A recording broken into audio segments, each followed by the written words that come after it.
எல்லா நன்மைக்கும் ஊற்றும் காரணமாயிருக்கிற எங்கள் அன்பின் தகப்பனே, இந்த மனமகிழ்ச்சியான காலை வேலைக்காய் நாங்கள் உமக்கு நன்றி சொல்கிற ராஜா. கடந்த வாரம் முழுவதுமாய் எங்களை பாதுகாத்திருக்கிறேன், உண்மை சூத்திருக்கிறோம். இந்த ஞாயிறு வழிபாடு வேளையிலும் இல்லங்களில் இருந்தவனமாய் உம்மை நோக்கி பார்ப்பதற்கு இந்த நேரத்தை எங்களுக்கு முன் கொடுத்திருக்கிறேன், உம்மை சூத்திருக்கிற ராஜா. இந்த செய்தியை பயன்படுத்துகிற ஒவ்வொரு பிள்ளைகளுக்காக உமக்கு நாங்கள் நன்றி சொல்லுகிறோம். உம்முடைய செய்தியின்படியாய் வாழுகிற கிருபையை தருவீராக. குடும்பங்களிலே உம்முடைய பரிபூர்ண ஆசீர்வாதத்தை தந்து வழிநடத்துவீராக. இந்த திருமறை தியான வேளையை ஆண்டவர் ஆசீர்வதித்து தாரும். இயேசுவின் இன்ப நாமத்தில் ஜெபிக்கிறோம் நல்ல பிதாவே, ஆமென். ஆராதனைக்கு ஆரம்பமாக கடவுளுக்கு புகழ்ச்சி உண்டாக புத்திருச்சி பாடல்களிலே 47வது பாடல். நானும் என் வீட்டாருமோ வென்றால் கர்த்தரையே சேவிப்போம், நீயும் சேவிப்பாயா, நீயும் சேவிப்பாயா.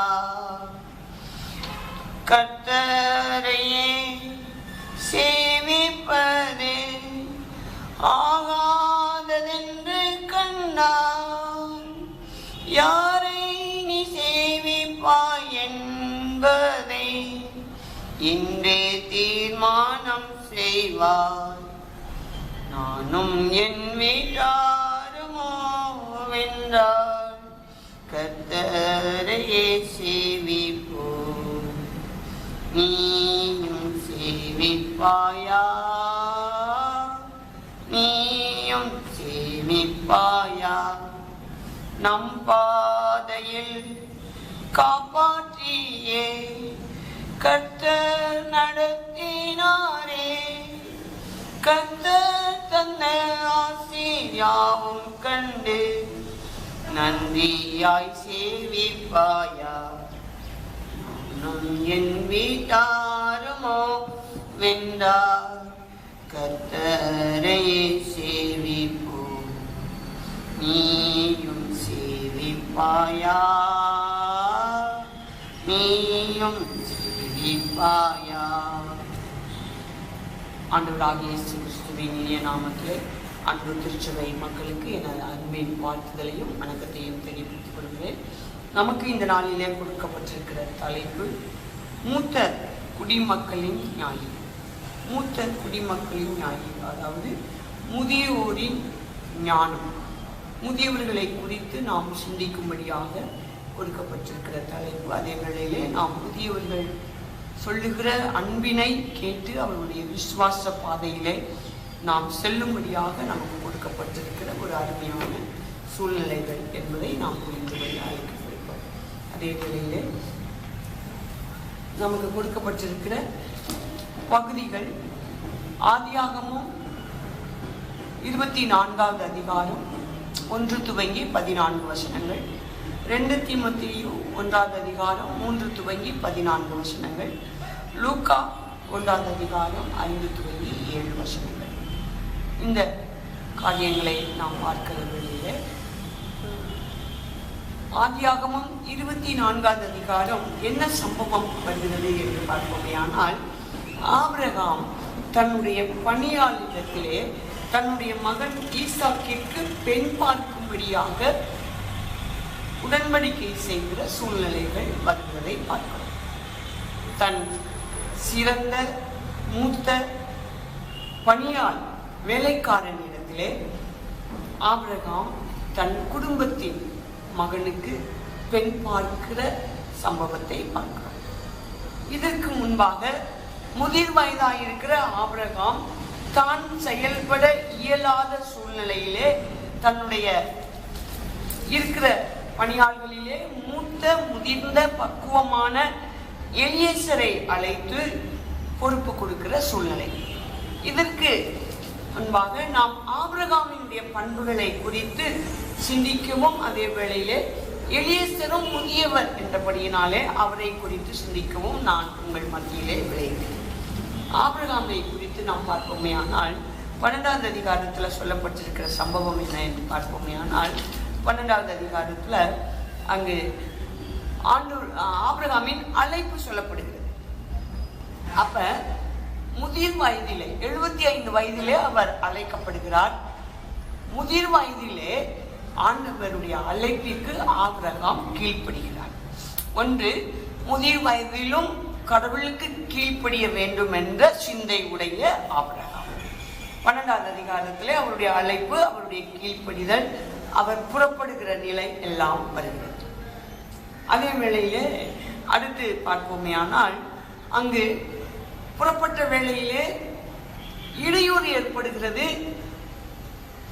அந்த இடையூறிலே தன்னுடைய மனைவியினாலே அவர் பாதுகாக்கப்படுகிறார். அந்த சம்பவமும் இங்கு நமக்கு கொடுக்கப்படுகிறது. தொடர்ந்து மனைவியோடு இணைந்து ஊழிய பணியிலே செல்கிறார். இன்னும் 13வது அதிகாரத்தை நாம் பார்ப்போமே. ஆனால் அங்கு சகோதரனை உடன் அழைத்து செல்கிறார். செல்லுகிற வேளையிலே அங்கு சகோதரனுக்கு விட்டு கொடுக்கிற ஒரு பண்பு காணப்படும். முதிர் வயதிலே ஆண்டவருக்கு கீழ்ப்படுகிற பண்பு, முதிர் வயதிலே தன் மனைவியோடு இணைந்து வாழ்கிற பண்பு, முதிர் வயதிலே தன் சகோதரனுக்கு விட்டு கொடுக்கிற பண்பு. அடுத்து 14வது அதிகாரத்தில் பார்ப்போமே. ஆனால் அடுத்து 13வது அதிகாரத்திலும் கூட லோத்துக்கு விட்டு கொடுக்கிறாரு. இவர் யார் சொல்றதை கேட்கிறாருன்னா, கடவுள் விருப்பத்தை தன் விருப்பமாக ஏற்றுக்கொள்கிறார். முதிர் வயதிலும் கடவுள் விருப்பம் எது என்று சான்று பகரும் ஒரு ஆபிரகாமை நாம் பார்க்கிறோம். இன்னும் அடுத்த பகுதியிலே பார்ப்போமே. ஆனால் 14வது அதிகாரத்தில் என்ன வருதுன்னா, சோதோம் குமரா, அங்கு லோத்து பிரச்சனை பிரிந்து சென்ற சகோதரன் பிரச்சனை என்ற வேளையிலே அவனுக்காக எதிராளிகளோடு போராடி சகோதரனை மீட்கிற ஆபிரகாமை பார்க்கிறோம். இதுல பார்க்கிற போது தன்னுடைய உறவுகள் துன்பத்தில் இருக்கிற போது விடுதலைக்கு உதவுகிற ஆபிரகாமின் பண்பு, உதவி செய்கிற ஆபிரகாமின் பண்பு.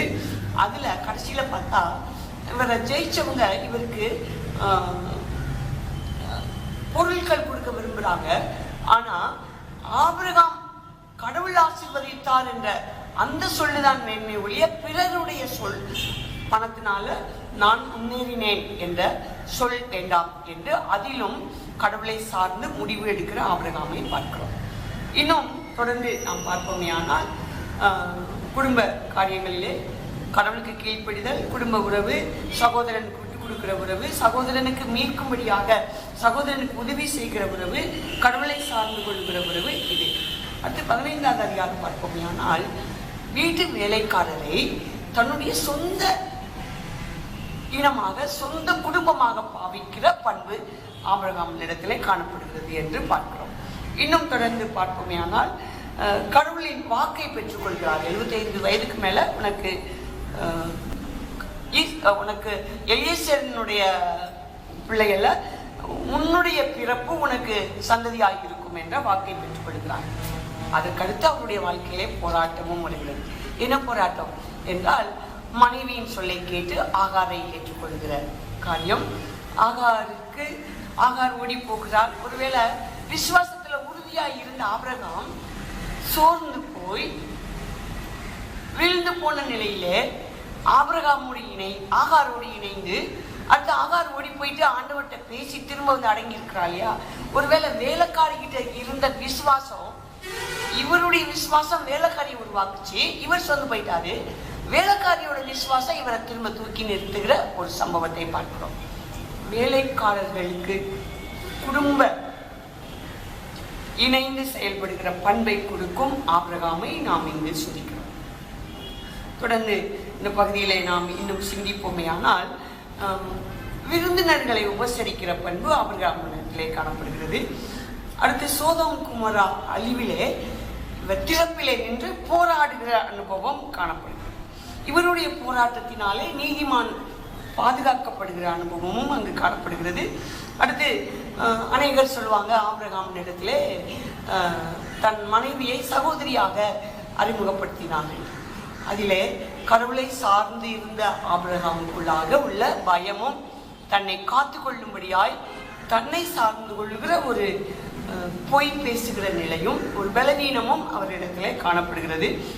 மனுஷன் என்றாலே பலவீனம் என்ற ஒன்று கண்டிப்பாக இருக்கும் என்பதையும் ஆபிரகாம் நமக்கு உணர்த்தி, ஆனால் நாம் அந்த பலவீனங்களை ஜெயிக்கிறவர்களாக வாழ வேண்டும் என்ற ஒரு உதாரணத்தை இங்கு ஆபிரகாம் நமக்கு சுட்டி காமிக்கிறதை பார்க்கிறோம்.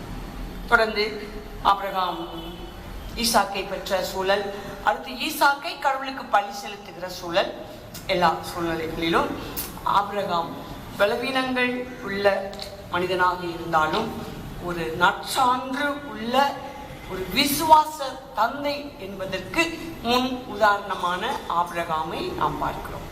அதே வேளையில அவரிடத்திலே வேலைக்காரராக இருந்த எலியேசரை குறித்தும் முதிர் வயதிலே தன்னுடைய எஜமானன் கொடுக்கிற பணியை நிறைவேற்ற எஜமானுக்கு கொடுக்கிற வாக்கு புறப்படுகிற நிலையிலே ஜெபிக்கிற நிலை, தன் எஜமானன் சொன்ன வாக்குப்படி தன்னுடைய எஜமானன் மகனுக்கு பெண் பார்க்கும் சூழ்நிலையிலே பெண் எப்படிப்பட்டவளாக இருக்க வேண்டும் என்ற பக்குவம், அதற்காக ஜெபிக்கிற சூழல், அந்த பெண்ணை சந்திக்கிற நிலை, அந்த பெண் செய்கிற சேவையிலே இவருக்கும் தண்ணி கொடுத்து இவருக்கு ஒட்டகத்துக்கும் கொடுக்கிற தண்ணியிலே இவர் மௌனம் காண்பிக்கிற, கடவுள் தனக்கு வழி காமிப்பதை பார்த்து மௌனம் காண்பிக்கிற நிலை, அந்த பெண்ணுக்கு பரிசு கொடுத்து அந்த பெண்ணை விசாரித்து இல்லத்திற்கு சென்று அங்கு அவர்களோடு உறவு செய்து அவர்களிடத்தில் பக்குவமாக பேசி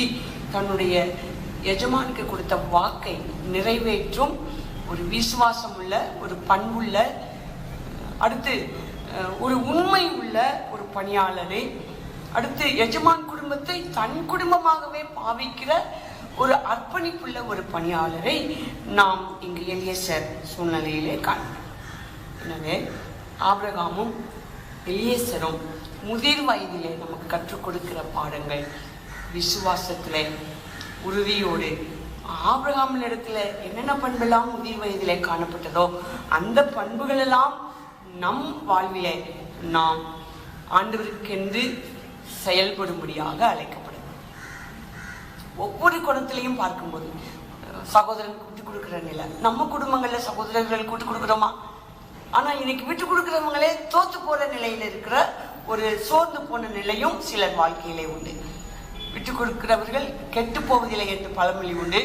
ஆனால் நான் சில நேரம் நினைப்பேன், விட்டு கொடுத்து கெட்டு போற சூழ்நிலையில கடவுளை சார்ந்து வாழுகிற போராட்டம் உள்ள வாழ்க்கை, ஆனால் அந்த போராட்ட வாழ்க்கையிலே கடவுள் நிச்சயமாக உடன் இருக்கிறார் என்ற அந்த அனுபவம் என் வாழ்க்கையிலே உண்டு. ஒரு பக்கம் நான் போராடி சோர்ந்து போகிற அனுபவம், இன்னொரு பக்கம் கடவுள் உடன் இருக்கிறார், இன்னும் பாதையை நான் கடந்து செல்ல வேண்டும் என்ற உறுதி. எனவே ஆபிரகாமுடைய பலவீனத்திலே ஆபிரகாமோடு உடன் இருந்த ஆண்டவர் தன் மகனுக்கு பெண் பார்க்கும் நிலையத்திலே ஒரு முன்மாதிரியாக தன் வேலைக்காரனை குடும்பத்தில் ஒருவனாக நினைக்கும் அளவுக்கு பக்குவம் உள்ள ஆபிரகாமை நாம் பார்க்கிறோம். எனவே இங்கு சமுதாயம் தாண்டி உறவுகளை சிந்திக்க ஆபிரகாமலே இயலும்.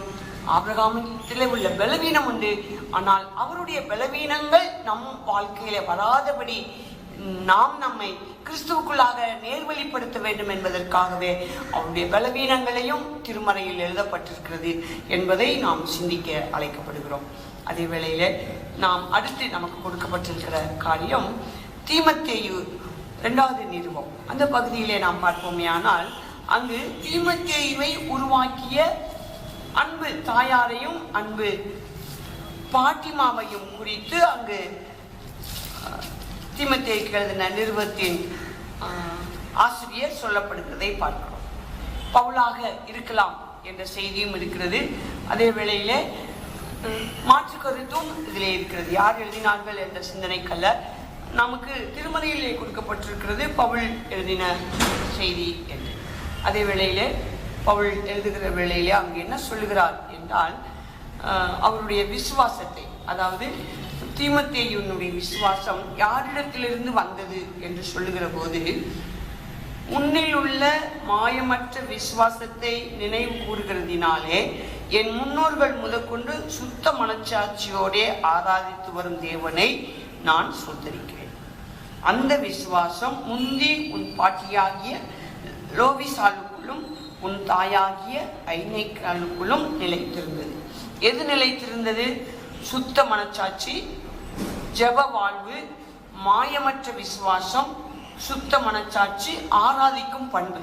இந்த காரியங்கள் தீமோத்தேயுவினிடத்திலே காணப்படுகிறது. தீமோத்தேயுவினிடத்தில் காணப்படுகிற இந்த பண்புகள் அவர் தாயினிடத்திலும் அவருடைய பாட்டியினிடத்திலும் இருந்து வந்தது என்று இங்கு ஆசிரியர் சொல்லுகிறதை பார்க்கிறோம். அப்ப இந்த பகுதியிலே பார்க்கிற போது முதிர் வயதான பாட்டிமா அவர்களுடைய மகளை உருவாக்கினார்கள். மகளும் பாட்டிமாவும் இணைந்து பேரப்பிள்ளையை உருவாக்குகிறார்கள்.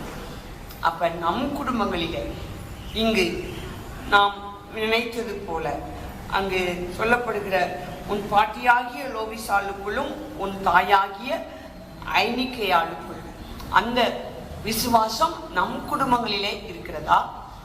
நம் பிள்ளைகள், நம் பேர பிள்ளைகள் கடவுளுக்குள்ளாக ஜெப வாழ்விலே, மாயமற்ற விசுவாசத்திலே, சுத்த மனச்சாட்சியிலே, கடவுளை ஆராதிக்கும் பண்பிலே, இன்னும் சொல்ல போனால் கிறிஸ்துவுக்காக பாடு அனுபவிப்பதற்கு தன்னை தைரியமாய் விட்டு கொடுக்கிற, பாடுகளிலே ஆண்டவருக்காய் உறுதியாய் நிற்கிற பண்பிலே நிற்கிற தீமோத்தேயுக்களை உருவாக்குகிற தாயாகவும் உருவாக்குகிற பாட்டிமாவாகவும் நம் குடும்பங்களிலே நாம் செயல்படுகிறோமா? இந்த சிந்தனைக்கு உங்கள் மத்தியிலே நான் வைக்க விரும்புகிறேன். இதை அடுத்து நமக்கு சொல்லப்பட்டிருக்கிற பகுதி லூக்கா எழுதின நற்செய்தி நூல் 1வது அதிகாரம். லூக்கா எழுதின நற்செய்தி நூல் 1வது அதிகாரத்துல நாம் சிந்திப்போமே ஆனால் அங்கு என்ன காரியம் வருகிறது என்று பார்த்தால், சகரியா எலிசபெத் வயது முதிர்ந்த ஆசாரிய பணி செய்கிற ஒரு குடும்பம். இதில் நான் சொல்லப்படுவோமே ஆனால் ஆசாரிய பணி, வயது முதுமை, குழந்தையற்ற நிலை, அவர் ஆசாரிய பணியிலே இருக்கிறார். ஆண்டவர் அவரோடு இடைப்படுகிறார். ஆசாரிய பணிக்குள்ளாக இருக்கிற வேளையில் உனக்கு ஒரு குமாரனை பெற்றெடுப்பாய் என்றும், அந்த குமாரன் எப்படிப்பட்டவன் என்றும், ஆண்டவருக்கென்று வழியை ஆயத்தம் பண்ணும்படியாக அந்த மகன் பிறக்கப் போகிறான் என்ற செய்தியை அங்கு சகரியாவுக்கு கொடுக்கப்படுகிறது. சகரியா வயது முதுமை என்றபடியினாலே அவர் விசுவாசிக்கவில்லை. எனவே அவருடைய பேச்சு ஆற்றல் நிறுத்தப்பட்டது. அதுக்கடுத்து பிள்ளை பிறந்ததற்கு பின்பு அவர் எழுதி காண்பிக்கிறார் அந்த பிள்ளைக்குரிய பெயர் என்ன. ஏனால் பெயரும் ஆண்டவராலே கொடுக்கப்படுகிறது, யோவான் என்று பெயரிட. அதே வேளையிலே அங்கு எலிசபெத்தும் முதுமையிலே ஒரு பக்குவம் நிறைந்த ஒரு பெண்மணியாக சித்தரிக்கப்படுகிறதை நாம் பார்க்கிறோம். அவர்களை குறித்து இங்கு சொல்லப்படுகிற போது அவர்கள் இருவரும் கர்த்தரிடத்தில் சகல கற்பனைகளின்படியேயும் நியமங்களின்படியேயும் குற்றமற்றவர்களாய் நடந்து தேவனுக்கு முன்பாக நீதி உள்ளவர்களாய் இருந்தார்கள். நாம் கடவுளுக்கு முன்பாக குற்றமற்றவர்களாக, நீதி உள்ளவர்களாக, கடவுளுக்கு பயப்படுகிறவர்களாக, கடவுளுக்கு ஊழியம் செய்கிறதிலே நற்சான்று உள்ளவர்களாக வாழ வேண்டும் என்பதை இங்கு எலிசபெத் சகரியா குடும்பம் நமக்கு வெளிப்படுத்துகிறது. முதிர் வயதிலும் அவருடைய அன்பு இங்கு சொல்லப்படுகிற வேளையிலே சகரியா மனைவியை விட்டு போதக பணியிலே இருக்கிறார். அடுத்த போதக பணியிலே ஆண்டவர் பேசுகிறார், வாக்கு கொடுக்கிறார். அதற்கு பின்பு அவர் ஊழிய பணியை நிறைவேற்றி இல்லத்திற்கு வருகிறார் என்று பார்க்கிறோம். அப்போ ஊழிய பணியை நிமித்தமாய் முதிர் வயதிலே மனைவியை பிரிந்து ஆண்டவருக்கு ஊழியம் செய்யும் ஒரு சூழல் அங்கு இருக்கப்பட்ட சூழ்நிலையை பார்க்கிறோம். அங்கு ஊழியம், அவருடைய ஊழியத்தின் நாட்கள் நிறைவேறின உடனே தன் வீட்டிற்கு போனார். அப்ப முதிர் வயதிலும் மனைவியை பிரிந்து கடவுளுக்காக பாடுகளை சகிக்கிற ஒரு சகரியாவை நாம் பார்க்கிறோம். இன்னும் சொல்வோமே ஆனால் அடுத்து எலிசபெத் இடத்துல என்ன இருக்கிறது என்றால், மரியாள், அன்னை மரியாள் அவர்கள் ஆண்டவர் பேசப்பட்டு எலிசபெத்தை சந்தித்து வாழ்த்துகிறார்கள். அப்ப பாட்டிமாக்கிட்ட என்ன ஒரு செய்தி இருக்குன்னா, சின்ன பிள்ளை நீ எதுக்கே நீ வந்து வாழ்த்தணுங்கிறது இல்லாம அந்த வாழ்த்துதல் கடவுளுடையது என்று அறிந்ததோடு அந்த வாழ்த்துதலிலே தன் கருவறையில் இருக்கிற பிள்ளைக்கும் பங்கு உண்டு, அந்த மகிழ்ச்சியிலே, கடவுள் பிறப்பின் மகிழ்ச்சியிலே என்பதை அந்த பாட்டிமா வெளிப்படுத்துகிற போது அவர்களுடைய விசுவாச வாழ்க்கை, அவர்களுடைய பண்பின் வாழ்க்கை வெளிப்படுத்தப்படுகிறது. எலிசபெத் குடும்பமாக அந்த குடும்பம் செயல்படுகிறதை பார்க்கிறோம். அது மாத்திரமல்ல, மத்தியிலிருந்து நம்ம பார்ப்போமே ஆனால் அந்த பிள்ளையை அவர்கள் எப்படி ஆண்டவருக்கென்று உருவாக்கினார்கள் என்ற செய்தி அங்கு இருக்கிறது. ஒரு துணிச்சல் உள்ள, எளிமையான, கடவுளுக்கு சான்று பகர்கின்ற, தீமையை தீமை என்று துணிந்து சொல்லுகிற, தன் ஜீவனை போனாலும் கடவுள் அழைத்த அழைப்பிலே உறுதியாய் இருக்கிற யோவான் ஸ்நானகனை பார்க்கிறோம். ஆண்டவருக்கு வழியை ஆயத்த பண்ணும்படியாய் வந்த யோவான் ஸ்நானகன். அது மாத்திரமல்ல, நான் வழியை ஆயத்தமுடியாய் வந்தவர், எனக்கு பின் வருவார், அவருடைய பாதரட்சிகளை தொடுவதற்கு கூட நான் பாத்திரன் அல்ல என்று தன்னை தாழ்த்துகிற, தன் அழைப்பிலே, எளிமையிலே, உண்மையிலே, ஆண்டவர் பணியிலே உறுதியாய் நிலை நிற்கிற யோவான் ஸ்நானகனை உருவாக்கிய பெருமை வயது முதிர்ந்த சகரியா எலிசபெத்திற்கு சாரும். எனவே இந்த முதியோர் ஞான நாளிலே நமக்கு கொடுக்கப்பட்டிருக்கிற சங்கீதத்திலே நாம் பார்ப்போமே ஆனால், சங்கீதம் 92வது அதிகாரத்தில் அங்கு என்ன வருகிறது என்றால்,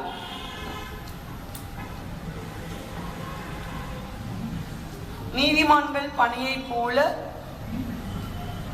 செழித்து லிபனோனின் கேதுருவை போல வளர்வார்கள். முதிர் வயதான ஆபிரகாமுடைய வாழ்வு, அதே வேளையில எலியேசருடைய வாழ்வு, அதே வேளையில முதிர் வயதான பவுலுடைய வாழ்வு, அதே வேளையில பவுல் சொன்னது போல தீமோத்தேயுவை உருவாக்கின தீமோத்தேயுவின் தாய் லோபிசாலுக்குள்ளும் ஐநேக்கையாளுக்கும் உள்ள விசுவாச வாழ்வு, இன்னுமாய் சங்கீதத்தின்படியாய் பார்க்கிற போது நீதிமான் பனையை போல செழித்து லிபனோனின் கேதுருவை போல வளர்வான். கர்த்தருடைய ஆலயத்திலே நாட்டப்பட்டவர்கள் எங்கள் தேவனுடைய பிரகாரங்களில் செழித்திருப்பார்கள். விசுவாச வாழ்விலே நாம் கடவுளால் ஆசீர்வதிக்கப்பட்டவர்களாக சந்ததிகளை உருவாக்குகிற போது உங்கள் தலைமுறைகள் செழித்திருக்கும்.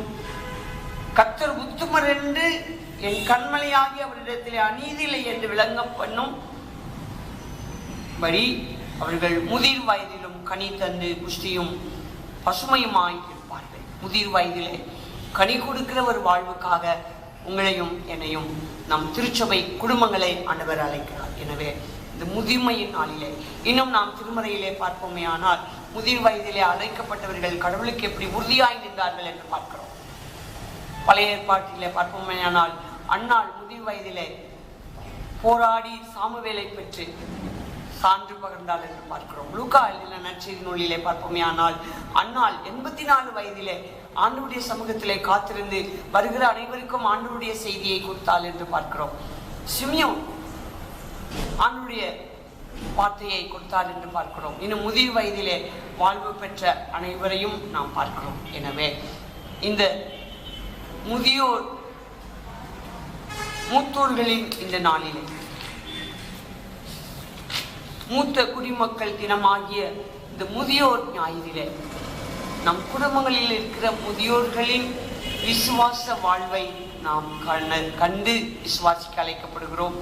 அதே வேளையிலே பெற்றோர்களாகிய நாம் அல்லது பாட்டிமாவாகிய தாத்தாவாகிய நாம் கடவுள் வழியிலே நாம் கடவுளுக்கு சான்று பகர்கிற வேளையிலே நம் பிள்ளைகள், நம் பேர பிள்ளைகள் கடவுளுக்கு என்று உருவாக்கப்பட்டு கடவுளுக்கு சான்று பகர்வார்கள். அந்த விசுவாச வாழ்வுக்கு கடவுள் நம்மை அழைக்கிறார். இந்த நாளிலே நாம் முதியோர்களுக்காக நாமும் அவர்களை பராமரிக்கும் அன்பிலே நிலைத்திருக்க அழைக்கப்படுகிறோம். அதாவது ஒரு வசனம் சொல்லுவார்கள், அதாவது இல்லத்திற்கு பெயர் அன்னை இல்லம், அன்னை இருப்பதோ முதியோர் இல்லம் என்று சொல்வார்கள். பிள்ளைகள் முதியோர்களுக்கு பாதுகாப்பு கொடுக்கிறவர்களாக, முதியோர்கள் மேல் அன்பு செலுத்துகிறவர்களாக இருக்க வேண்டும்.